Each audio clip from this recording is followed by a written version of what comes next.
a wonderful guy. He was one of my coaches during my career. He was coached at South Melbourne in our Barry's and my time there, and obviously a lot of ex-players here.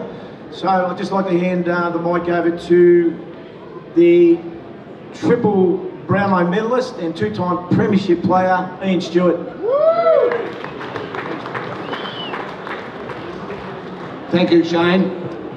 Firstly, I'd like to say to Roundy's family, condolences to his wife Linda, his son David and Natalie. Barry was a very, very special human being. Okay, how did we come to sign up Roundy? Well, Ted Whitten rang John Tolman, that's not John Coleman, but John Tolman, who was working at Southland at the time, and said, Roundy's on the market.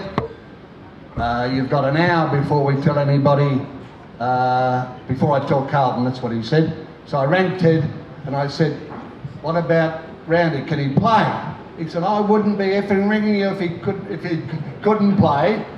I said, where is he? He said, somewhere near the West Maribyrnong. I said, what's he do? He said, he's a carpenter. I said, right, okay, thank you. You know what Ted was like? Bang, bang, bang. So off we went with the recruiting officer, Greg Miller and I. And we're driving out to Maribyrnong to find Roundy. On our way, I realised that we didn't have any money.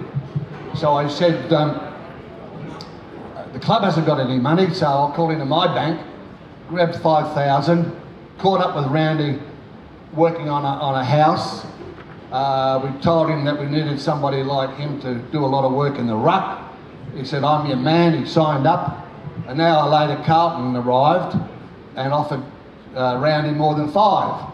But being the person he is, he stayed true to his word. Thank you, Ted, for recommending Roundy. What a great footballer. What a fantastic asset he's been to the South Melbourne Swans and also to the Sydney Swans. A couple of little things about Roundy. My notes are all jumbled up. It's a long time since I've made a speech. Roundy came up to me and said, look, Stewie, it's hard to get the players to play well or play. They haven't been paid. I said, oh. So I rang Craig Kimberley, who was our president. I said, Craig, the players haven't been paid. What can you do about it? I took Roundy around to Craig Kimberley, who was Just Jeans, and Craig wrote out a cheque for 20 grand. Now, 40 odd years ago, that was worth a lot of money. There's a score that every 20 years, money's buying value appreciates 6 times. So that's 12 times 20. So that's the sort of money that Craig gave. One of the most, or the most generous person I've ever met in football. Okay, so we moved, right, okay. We didn't know how good Roundy was, so there was a particular game, at 3/4 time, Barry came up and he said, Coach, I'm buggered.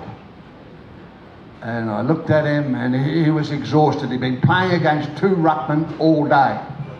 1 against 2 all day. So he said, I would like a spell. I said, certainly, Roundy, go to centre-half forward. Well, he did go to centre-half forward, took 3 marks in the pack, and it was magnificent because he was completely exhausted and we got across the line. That was what Roundy was like as a player. Then another time, Natalie said to hurry up with these speeches. Roundy came up to me and said, do you mind if we have a bet? And I said, no, what are we doing? What are we betting? He said, well, we're playing this very good side and the players think we can win. I said, what price are we? And he said, somewhere between 3-1 and 7-2. So then I said, there's my money, Roundy. So, okay. So this is where it gets a little bit. So the side that we were playing was a powerhouse football club. Plenty of money, and they were known to break the rules occasionally. I'm not looking at you, Val. Anyhow, they were known. So we looked at their side on the Thursday night, and they had speed everywhere. They had a mosquito fleet. So I said to Roundy, geez, we're going to need a local thunderstorm. Anyhow, as it turned out, we did get that local thunderstorm. The centre was a quagmire, the centre half forwards, both ends, and the goal square were underwater. And as you know, in those days, the reserves played before the seniors. So you can imagine the condition of the ground when this opposing side arrived. They were expecting a fast track. So they lost a fair bit of confidence before they started. Quady walked in, raised his eyebrows when I passed me. Roundy walked in, gave me a wry smile. Anyhow, we won. We beat this very powerful side. They had a couple of players out and the conditions didn't suit. After the game, we were celebrating, and this very, very high official from this very rich, powerful club with a mosquito fleet came past me and said, "You bastard, Stewart." And you know when somebody says something and it's true, you just cop it. And I thought, I think he might be right. Okay. One other, second last thing I'd like to say, there was another time when we were playing Hawthorn this time, and they had a few players out. Lee Matthews wasn't playing, so we thought we had a chance to win. That was at the Albert Park ground. So we, as coaches, encouraged Roundy to take on their captain, Don Scott. And we said, look, Scott is a great athlete, he's the captain of their club, he's a leader. We just need you to play an aggressive game at the centre bounce. He said, what do you mean? Well, we said, when you go in to the ruck, put your knees up and put them into Scotty's thighs. And Roundy did that. During the third quarter, Don Scott started to slow down. Then in those days, I don't know whether you can remember, there were more than one trainer, and you'd send the trainers out with messages and water, whatever. So during that week, there was a picture of Don Scott in the paper, and he was wearing or had a man's handbag. Do you remember when they came out? Anyhow, Scotty had one. So we instructed the trainers every time they ran past Scotty to remind him, where's his handbag? So our runner at the time and chairman of selectors was John Tolman. John was a cheeky bugger. So when Scotty was about to have a shot or kick the ball, he'd throw a water bottle at him. And eventually, it hit Scotty, and eventually John Tolman, ran past Scotty and bumped him. Well, by this time, Scotty had had enough. So he said, bugger you, so here's Don Scott, the captain of Hawthorn, chasing our runner up the field.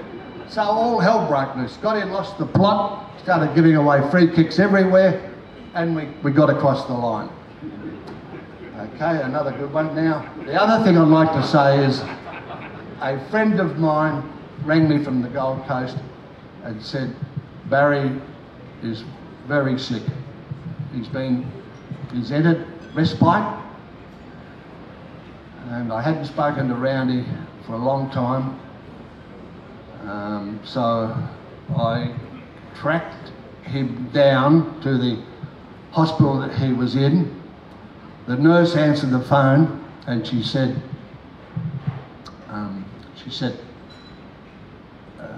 I said, can I speak to Barry Round? She said, he's in respite, he can't. I said, did you know that Roundy was a champion footballer? She said, yes, I heard he played for Fitzroy. And I said, no, he played for South Melbourne. She said, I'm from South Australia. I said, I bet you barrack for Port Adelaide. She said, how do you know? Well, as you know, there's only 2 clubs in Adelaide. So she said, I said, oh, look, I was Roundy's coach. She said, were you? And I said, yes, I was. She said, I'm going to break the rules. I'm going to put the phone up to his ear and say a few words. So she put the phone up to Barry's ear. I was in Melbourne, he was in the Gold Coast. And I said, Roundy, I said, you're the best player I've ever coached. I said, you're one of the best team men I've ever seen. I said, the whole football community loves you. And in a voice just louder than a whisper, Roundy said, I appreciate that, Stewie. And they took the phone away, and that was 48 hours before he passed away. A beautiful, beautiful human being was Roundy. I sat down and put the phone down after that, and all the memories started flooding back, which when you move on in life, you don't go back to those things because life goes on, you look forward.